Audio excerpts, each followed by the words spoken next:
दरम्यान भुजबळांच्या नाराजीवर ओबीसी आरक्षण उपसमितीचे अध्यक्ष चंद्रशेखर बावनकुळे यांनी काय प्रतिक्रिया दिली तेही पाहूयात। मला असं वाटतं की जो काही निर्णय झाला आहे त्या निर्णयाबद्दल भुजबळ साहेबांची काही नाराजी असेल तर मी आज चर्चा केली आहे।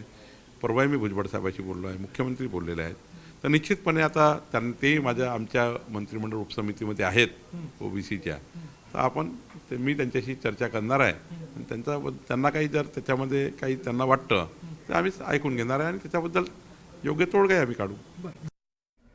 ब्रेकनंतर बघूया माळेगाव कारखान्याचे चेअरमन झाल्यानंतर उपमुख्यमंत्री अजित पवार यांना शिवनगर विद्याप्रसारक मंडळाचा भोंगळ कारभार सुरू असल्याचं अजित पवार म्हणाले। तसंच शिवनगर विद्याप्रसारक मंडळाच्या कामावरून अजित पवारांनी नाराजी व्यक्त केली। तर या संस्थेचे अध्यक्ष शरद पवार आहेत।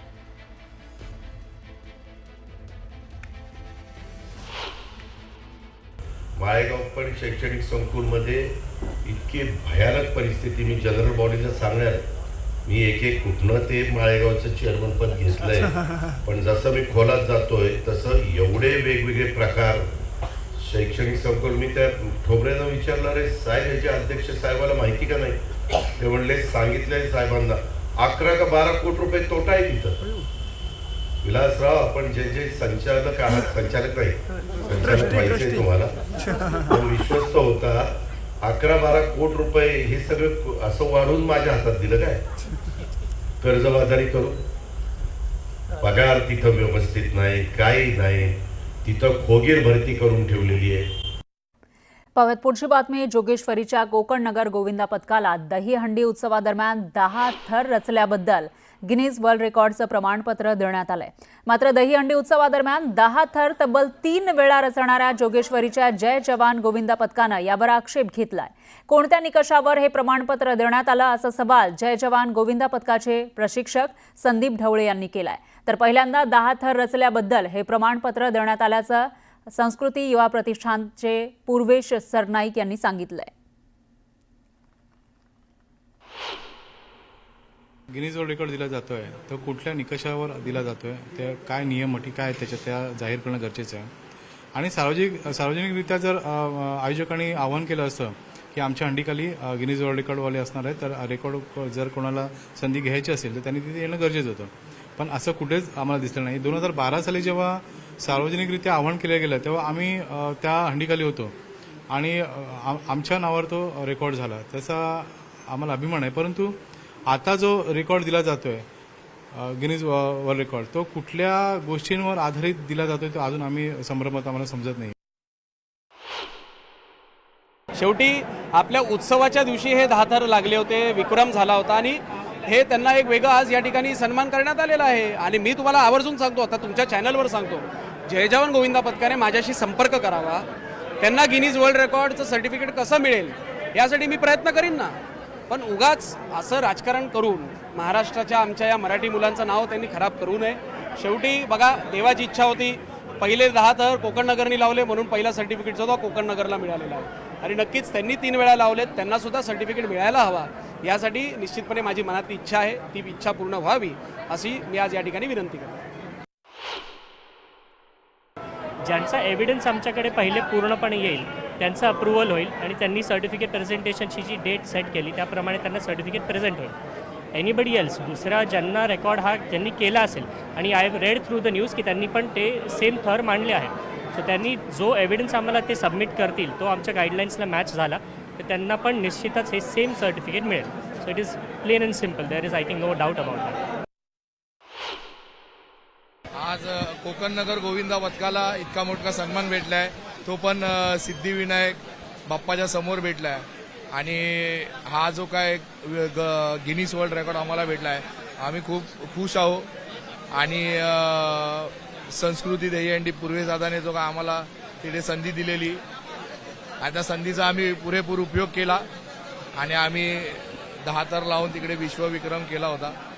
त्यासाठी पोरांनी बरीच मेहनत केली होती, गेले 3 महिने सतत सराव चालू होता।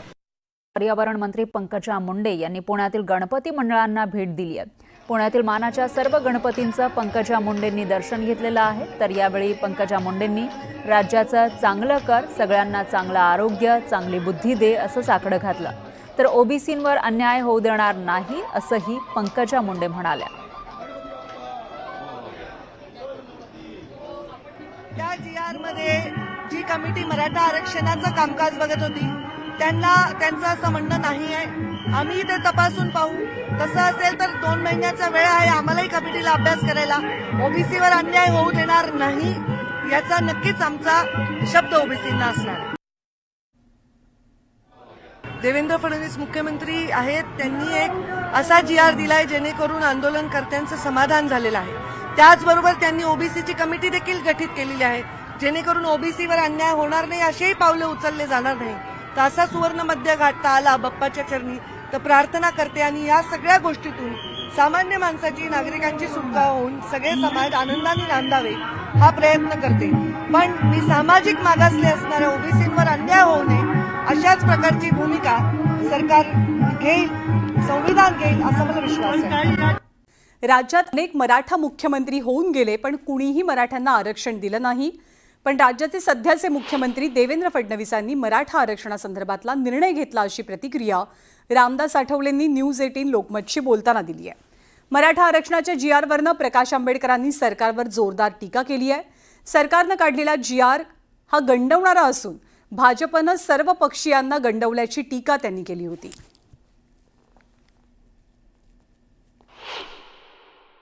मी एक आठवण करून देतो की देवेंद्र फडणवीस ब्राह्मण असले तरी त्यांनी मराठ्यांच्या बाजूने निर्णय घेतलेला आहे. बरोबर.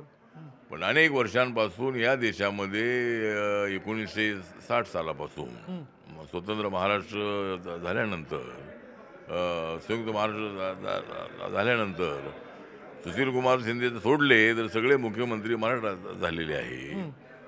आणि आपली बॅरिस्टर AR अंतुले 1-1.5 वर्ष होते ते तर सोडले तर सगळे मराठा मुख्यमंत्री झाल्यानंतर सुद्धा.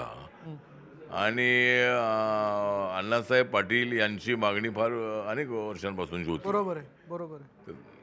तर त्या मुख्यमंत्र्यांकडून काही निर्णय होऊ शकला नाही. पण देवेंद्र फडणवीस यांनी निर्णय घेतलेला आहे. पूर्णपणे भारतीय जनता पक्षाने सर्वच राजकीय पक्ष, मग तो NCP असेल, अजित पवारांचा असेल किंवा शरद पवारांचा असेल किंवा एकनाथ शिंदे असतील किंवा उद्धव ठाकरे असतील, या सगळ्यांना गंडवलं असं मी त्या ठिकाणी म्हणणार. फसवलं सुद्धा असं म्हणणार नाही. पण भारतीय जनता पक्षाने त्यांना पूर्णपणे गंडवलं असं मी त्या ठिकाणी म्हणणार आहे.